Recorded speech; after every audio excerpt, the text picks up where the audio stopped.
I work in a school library with a woman who reads different papers to me. Papers that shout through open doors and scarper down the science block when Mr. Peters comes. Papers that hold back the fear and the strut and the sway and the spit at the little kids and call the Polish boys puffs and rip the middle pages out of their books. Papers that admit in empty classrooms at 3:30 that they don't know when Dad's getting out, and that makes their lips and their fists shake when they look at me. And she recounts these scared stories of faint intrigue, like on her first day when she seemed friendly and I was pleased, having typed alone in an empty room since January. She sat down and said, "Have you heard the news?" And I waited, breath baited, for her views on Italian elections and press reform and HIV cures and who to vote for Pope and how many people died in Iran on Monday.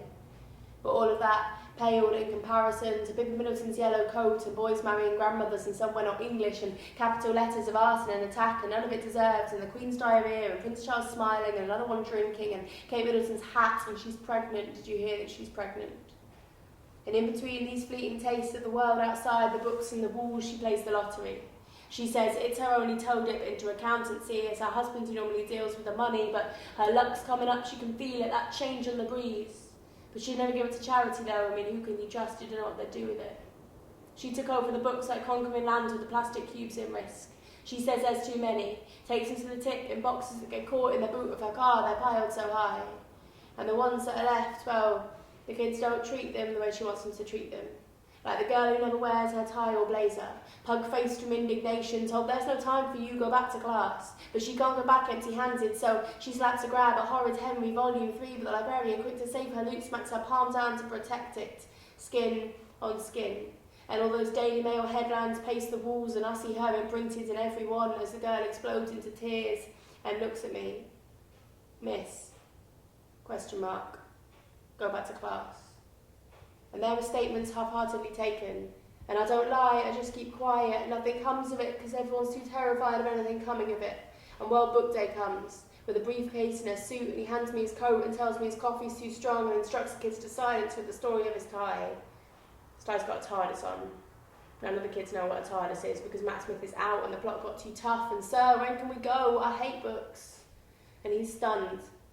Clenching his knuckles like clutching a Michael Gove report, he spits at this kid, better get used to it. Give education a year and it'll be charging the Light Brigade by heart, and then he'll know how life can be hard. And suddenly, all the bright lights of World Book Day fades, and a fight in the corridor pulls down a poster of Tony Robinson's face.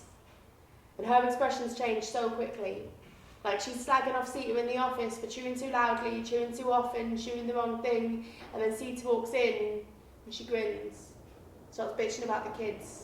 Because they're always there, they laugh too much, fart too much, look at her too much, like they want something, what do they want something, what do they want? And I only work part-time, so I only hear half of this as the kids get the full show. At lunch, she tells me how her diet is better than mine. I say I'm not on one, she doesn't care, because hers is about only eating lettuce, only eating things that are yellow, only eating on days that begin with an S and a T, and never eating when she's always eating, and Jess, have you noticed how Sita in the office is always eating? And she'll try anything to keep the kids out. Heard them back down the English block, she stands at the door dictating faces that can pass, and I promise that they'll sit in silence, speak when spoken to, not make themselves noticeable, and not touch the books. If you want one, you take it. Don't peruse, don't fiddle, don't read the blurb, decide it's not for you, and place it back on the wrong shelf. Don't bring it back torn or folded or wet or enjoyed or crinkled or thumbed or carried in a rucksack for a week to find any opportunity just to love it in a stairwell or under a desk.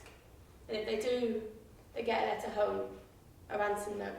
It's her favourite part of the day. Rattling off addresses, announcing how unsurprised she is that Megan brought back Tracy Beaker 2 days late, being from that corner of the estate. And Megan's banned for 2 weeks, and when she protests, it becomes a month. And a stamp of her foot and a bitch under her breath gets her a life sentence, and this is Megan who loves books. She's got an imagination you could drown in, and now she just hangs around outside, sticking her chewing gum in the windows of the canteen. She glares at me. One day, the deputy head calls me in, tells me it's my job to get them in between the pages picking up books. She gives me a job title with the word champion in it and targets to meet by Christmas. I'm walking back along the 4th period corridor through the double doors. She is in between 2 piles. The shelves are bare. One pile's near toppling, reaching the panelled ceiling, and the other one's barely up to her knees. "What are you doing?" I say. And she's up like I'm going to tell her no. "Do you know how much filth is in this room?" she says.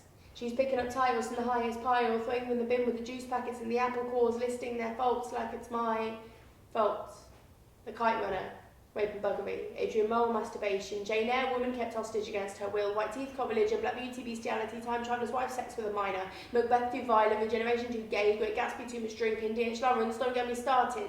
It's all over the headline, she says. Kids aren't safe on streets and in schools, and these books are like bombs, turning teenagers into weapons, filling their heads with dirt and desire, and I will not sit back and watch this country go to rot.